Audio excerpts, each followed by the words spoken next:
All right, looks like we're live. Hello, Zara. How are you? Thank you so much for coming on to this live broadcast with me, Khalil Calabas. I decided in the last few days to start a show called The Eagle Condor, and you're our first guest. And I was really excited to have you because I have enjoyed so much of your teachings, whether it been plant medicine or ferments or just overall lifestyle that you are upholding in Costa Rica. Are a big inspiration for me in my journey, and I'm just so happy that we can be here together sharing it with the rest of the people out here. So thanks again. Well, thank you. Yeah, How's it thank going you. out there? It's going. It's awesome. It's exciting. It's inspiring. I'm loving it. I'm happy to be here. Thanks for inviting me. You're welcome. I'm really excited to talk a little bit more about your personal journey and I think a lot of us right now are dealing with health transformations and challenges. It's a time of, man, I believe there's a lot of challenge right now.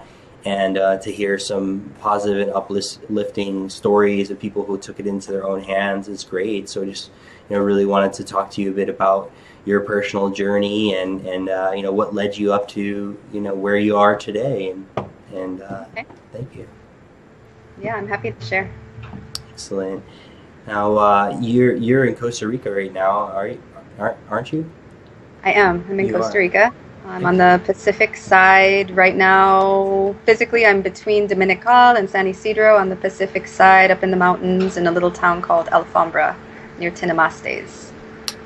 Most excellent. It's a beautiful place, and how does Costa Rica come into play with your personal journey? Wow. Costa Rica has been quite a transformational place for me. I wasn't absolutely sure what drew me here, and I've been here about 10 and a half years, and I'd say it's a mix of the abundant nature, the rising of consciousness in a lot of the people, the peace that remains here in the country politically, as well as the very intense spiritual energy that is brewing and growing and assisting that transformational process. So for me, it's been a huge catalyst to grow and learn a lot more and to heal deeper.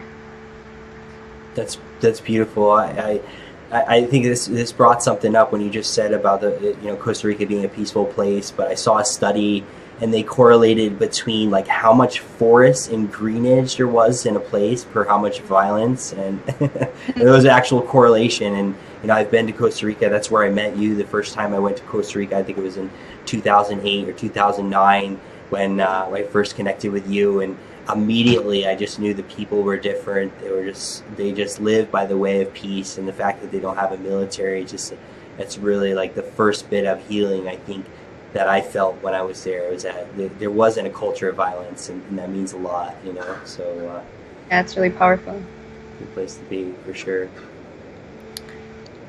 And so, what kind of healing modalities have you brought into your own life, and what kind of things have you had to heal for yourself?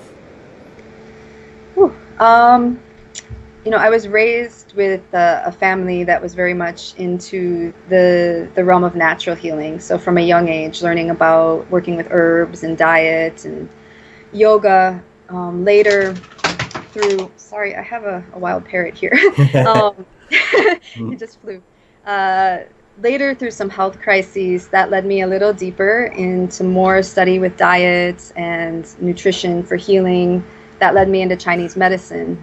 So Chinese medicine was a big part of my toolbox for a long time, using classical Chinese medicine and acupuncture and body work. From there, I'm a seeker. I like adventure, and so I like to expand upon what I have learned. And so that's led me down the paths of Ayurveda and tropical medicines, tropical herbalism, expanded into the realm of cleansing the body and detoxification and fasting. And then all of that, like still questing, like how do we achieve, greater health? How do I achieve greater health? And that led me into shamanism and a lot of the Amazonian traditions that we find throughout Central and South America, into the sacred medicines, into the plant medicines that are used in ceremonies. And so, yeah, it's just been a very expanding realm of healing and what I can add to what I do and what I do for myself and what I help others with. Energetic healing, I'll add to that also, working with the chakras and working with polarity therapies, working with the emotional self, the pain body, and releasing a lot of that through different types of work. And so, yeah, it's a mixed bag at this point, but I'd say my greatest, where it's led me the most lately, has been really into the sacred plant medicines and into ceremonial healing. And you asked me, what I've gone through to get here. Cancer was a big one of them. 9 years ago, being diagnosed with advanced stage, a rare blood cancer, an advanced stage cancer, and not wanting to go down the traditional route at all with that. And so being faced with that choice and being told a lot of things that I should do, but my instincts telling me that I shouldn't do them, and feeling also that I was given that task to learn so I could help others. And so I did heal my body with natural means and learned a lot in that process. So that was one of the big catalysts for deeper healing for me. Yeah, cancer has become so rampant here. This year, my father just passed away with stomach cancer, and it's really sad because I feel like he really understood at the end. It had a lot to do with diet, and he adopted macrobiotics really late into it, and wanting to cure it through that. But I think it's about getting education out, because not many people really know that. I guess we're all at risk for cancer, and we probably all have it at one point or another. And it's about how much can we give self-love or get back onto the path to keep us cancer-free. So inspired by your story. I'm sorry to hear that. I didn't know that. Yeah. It's been a rough year. I've had several friends who their parents have passed away from stomach cancer. It's very bizarre. It's like I've had 3 or 4 friends, and just this year. So I don't know what's going on, but it's terrifying. Yeah, I think that there's a lot of reasons. I mean, we can look at the environmental reasons. We can look at the choices we make on a physical level of what we put in our body, whether that be the foods we're eating, if they're GMOs, if they're full of pesticides, if they're lacking nutrients. And yet there's also a culture of fear out there. And so to hold fear in the body, it creates a lot of disharmony. And so that's part of it also, the stress, the way the mind works. There's so many factors to it. Living a life that's disconnected from our spiritual practices and being a spiritual person, I think, kills a part of us that can cause cancer to grow. So it's an epidemic, I think, for many different reasons, and it's meant to instigate us and catalyze us to look deeper of how can we heal not just our bodies, but our culture, our society together.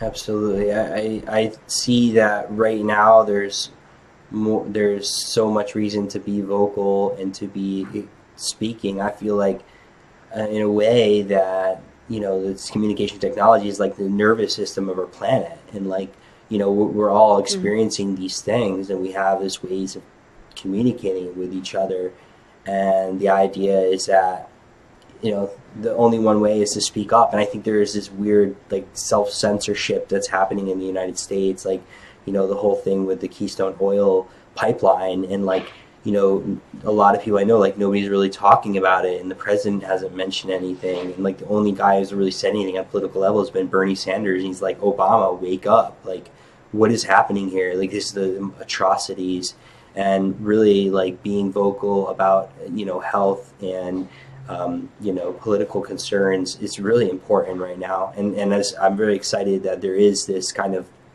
live way of doing it as we're doing right now, that allows us to get it out at a broad reach. So thanks for telling us your story. And is there any crucial point in your life when you knew that you were really starting to make headway, and that what can you tell us viewers out here on how, where you're really going to get the best results with your spiritual journey, your health journey?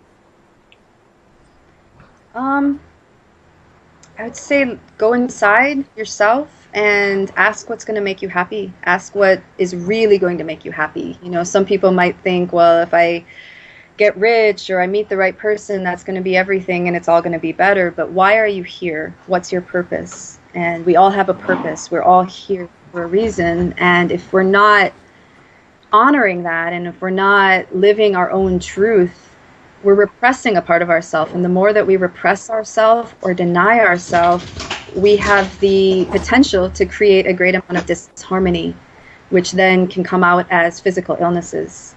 I am a very strong believer that physical illnesses are messengers. They're there to wake us up, to get us to pay attention. Something's not working. And whether you're physically sick or you're depressed or you're just, frustrated, it's telling you something. And so that's the key, I think, to begin with, is what's going to make me really happy. Where do I come alive? Where's my inspiration? Why am I here? What can I do to really live authentically in line with my personal truth and my personal purpose? And I have seen it time and again that when people tap into that, when they tap into what inspires them and what makes them happy, so often, almost miraculously, illnesses or things that have been plaguing them fall away. There are ways to work through illnesses on a physical level, and there are ways to work through them on a very energetic soul level. And that's, I think, where we now, to catalyze it and get there fast, is to start there. What turns me on? What makes me happy? Why am I here? What should I be doing? So that's my greatest piece of advice to anybody wanting to be healthy, is find what makes you go, what makes you want to wake up in the morning, what makes you want to look forward to the future, and do it against all odds. Do it. I think that's thank you so much for sharing that, because it's very personal to me right now. Is looking inside and actually coming across some physical ailments that are happening, basically because following a path that's maybe not mine, but based on the expectations of others, and what kind of recommendations you give to others who are surrounded with people who expect them to take a certain path. I mean, it's I find one of the hardest things that I've had to do is to make decisions when faced with so much judgment on a society that's just sick. It's just what is your suggestions on that, dealing with I guess disappointment, failed expectations? Well, it takes a lot of courage. We all have that courage somewhere within us. If you know anything about the chakra systems, we have these basic energetic places on our bodies and in ourselves. And so when we deal with the root chakra, which is our base chakra, the first one, this deals with our tribal mind, our family, our society, and how we belong. And so we're programmed to want to belong. We're programmed to want to have tribe and family. And so, yes, those judgments and those expectations can influence very deeply. And yet we're evolving and we're changing and we're outgrowing the old paradigm. So many of the programs that have been put into us do not support our true authentic self. And it takes a lot of courage. And so my advice is to find that courage within yourself and fill yourself with so much self-love that you believe in yourself enough and you believe in your own joy and happiness enough that even if everyone around you is saying you can't do it, you know that you can. And I know that's difficult to do alone. And so try and find others, find books, find inspirational videos, find the people that will support who you really are and build upon that and go for it. I know it's hard. I know I've had to go through that myself pretty much my whole life, being a rebel, being a very different type of person than the norm. I've had to face a lot of rejection, a lot of condemnation, a lot of people saying, no, you can't do it. And yet, look to those who say you can do it. And they're out there, they're writing books, they're making music, they're making movies, they're online, they're getting together, they're having gatherings, they're showing up, maybe it's a festival, maybe it's a healing retreat. It's happening. You just got to look for it. And you got to look for the support that will encourage you. I think a spiritual practice also for a lot of people is really important, something where you're tuning in and really tuning into your own divinity and to the source of our own divinity, and to know that you're never alone. You really are never, ever alone, and you can do anything you set your mind to. And that's the teaching of almost every great every great spiritual teacher, every great spiritual path, even though many of them have been turned into religions and changed and they put dogma and control in there. If you go to the essence, they're teaching us love. They're teaching us to believe in ourselves. They're teaching us about our own greatness, and we're great beings. We can do anything. So, yeah. That's a beautiful approach to, like, purpose. And I find that sometimes when we talk about health in the Western world, it's just always about the chemicals and the medicines, and even on plants are a beautiful thing too, but at the same coin, like, to just really know how rejuvenated you are when you're in alignment, and you're where you should be, and you're supported. So thanks for that reminder for that. That's important for me to hear that, so thank you. Well, it's interesting when you brought up the plants. Also, I'll say, for me personally, the plants are deep allies, and yes, can help us feed our bodies with nourishment. They can help us clean our bodies of what needs to be cleaned, balance our bodies to come into alignment. And yet, my journey with plants has only brought me deeper on a spiritual journey, and because they are so much of the living spirit on earth, and they're so much our allies, and they so much want us to be well, that as you go down the path, if you really align yourself with the plants and really listen to them, where they're leading us is quite often on a spiritual journey. It's far beyond just the physical. It's the tuning into our emotions and tuning into our thoughts and to coming alive in the spirit. And so, yeah, I think plants are a big part of that. Is there any specific plants that you've been working with and allies that you're really a proponent of to find personal transformation through the allying of? I guess if that question was. Yeah, definitely. There's so many plants that are here to assist us in healing the body on a very physical and emotional level that I work with. But going a little further down that path to some that might be a little more serious, or used with a little more care or caution. I would say definitely my journey is with ayahuasca, a plant medicine that is meant to help us tune in and get in touch with our own hearts and expand and open our minds and align us in the spirit, is definitely one that has assisted me a lot. And in that realm, there are other plants that work like that also. They're all a little different. We can get into the different cultural places and backgrounds with these plants, whether it be peyote or San Pedro or the sacred mushrooms. A lot of these plants are about opening our minds and opening our hearts to help us awaken and really find out who we are and really come into unity with the spirit. Yeah, the ayahuasca has definitely been an interesting part of my journey, and a lot of the messages were self-reflective that I was receiving of where my self-purpose was.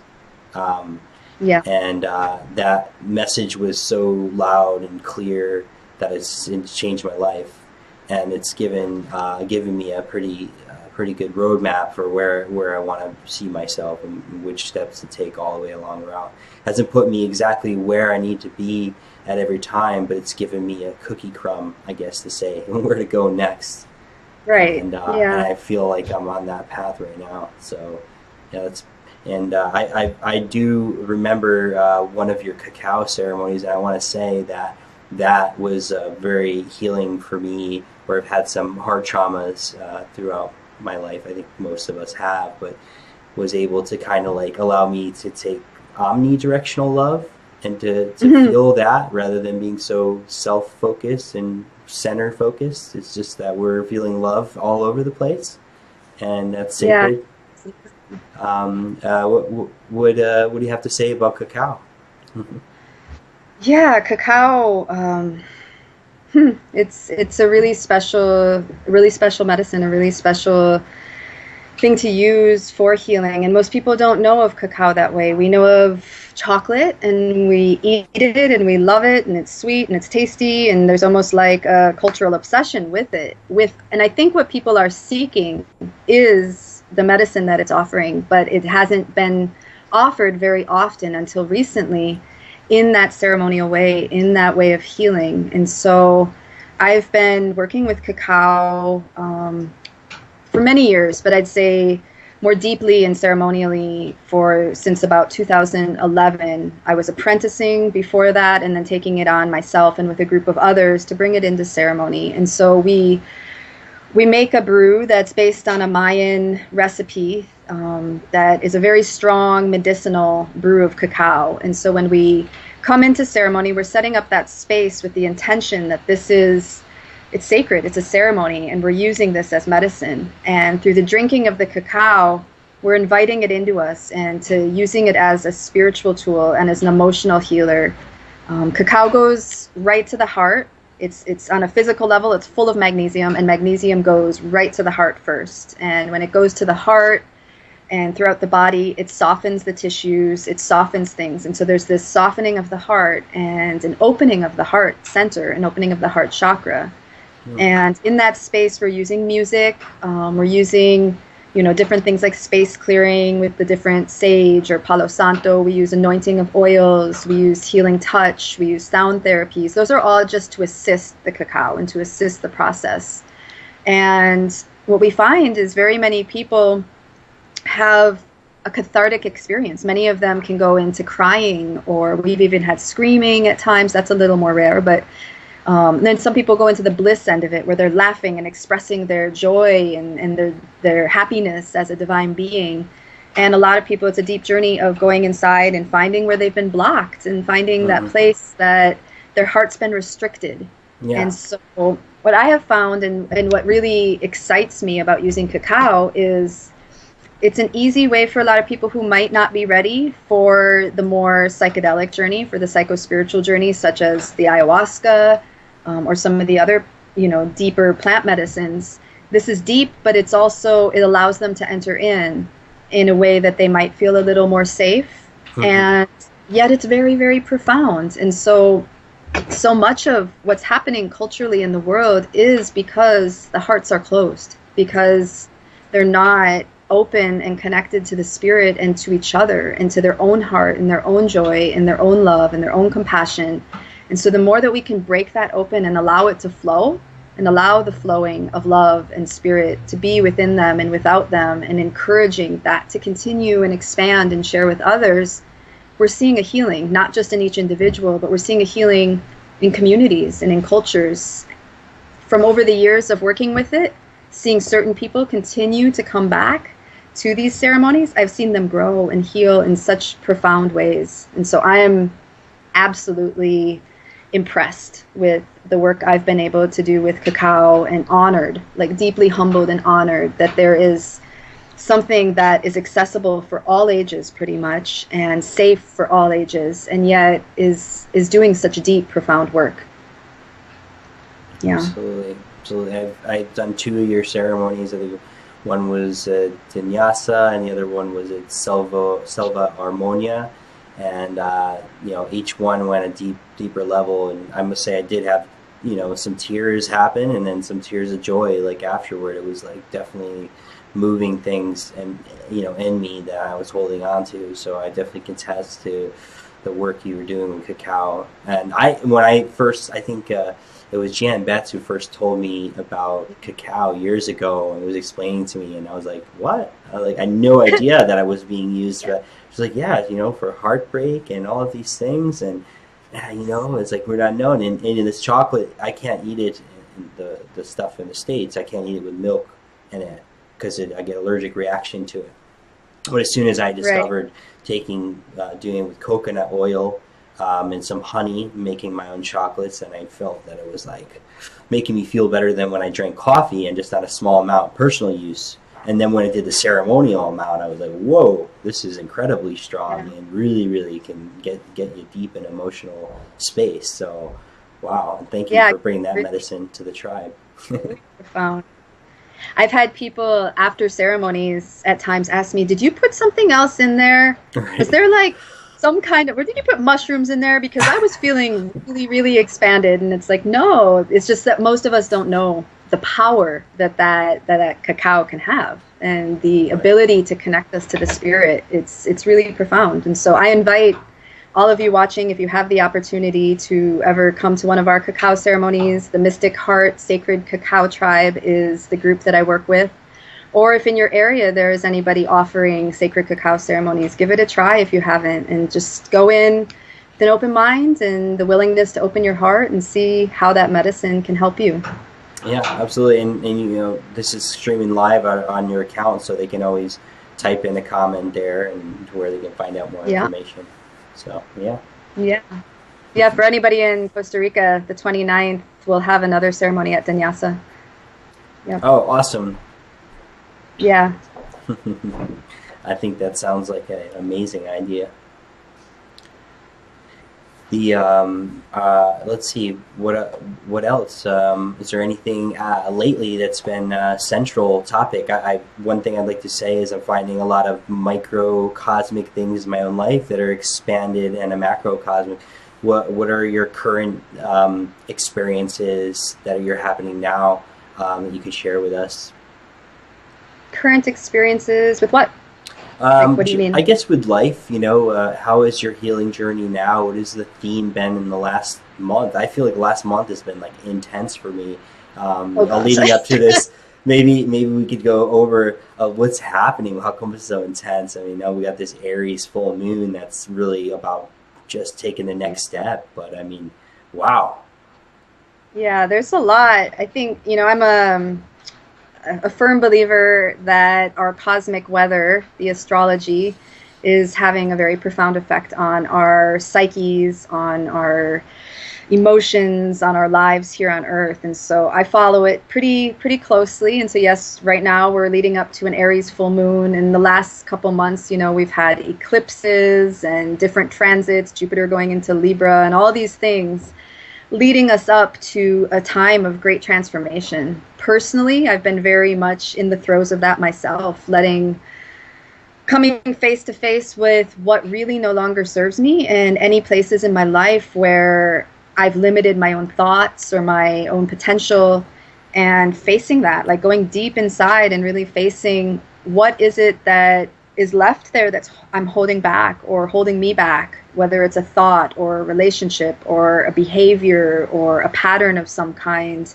And I think that's what's going on collectively. I was just writing about this earlier, how many people I know around me going through this collectively, like going through the throes of some really challenging self-awareness and growth opportunities, which means sometimes being in a really hard place, facing ourselves deeply to allow self-awareness to come through. For me personally, where it leads me is to greater self-love. Like, where in my life am I not fully loving myself or taking steps towards my own empowerment, my own well-being, and allowing whatever that is to fall away. And so that's been a lot of my work lately, is being really, really honest with myself and allowing wherever I've been attached to anything that's been limiting myself, doing my best to let that go and to walk through that courageously as much as I can, and seeing that where that leads is just greater empowerment. It leads to greater potential of unlimited possibilities and the ability to manifest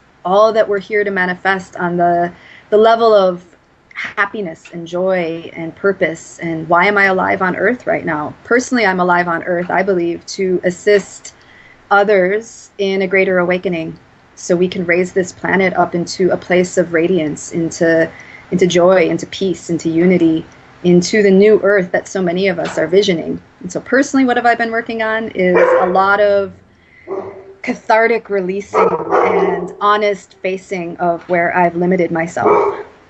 Yeah. Not an easy journey. No. It's like one of those things you just got to step through it. Oh yeah. Yeah, that's been a lot of what I've experienced too. Is just literally, wow.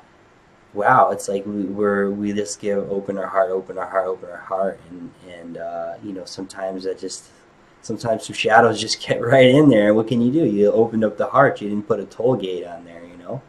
So anyway, keep doing the good work and drinking that cacao. We'll make it through. Exactly. That's the thing. And, you know, I want other people to know that I do see that so many of us are in that. And sometimes you can feel like you're alone. And sometimes you can feel like you're losing your mind. And you are a little bit, and it's okay. It's okay to lose your mind. That's part of the shamanic process, is to break down all the programming and break down all of the walls that have held us into a place of limitation. And when we go inside like that, sometimes we are not understanding others are in it too. And right now it's a very collective thing. There's a lot of us. The whole earth right now is in a collective transformation.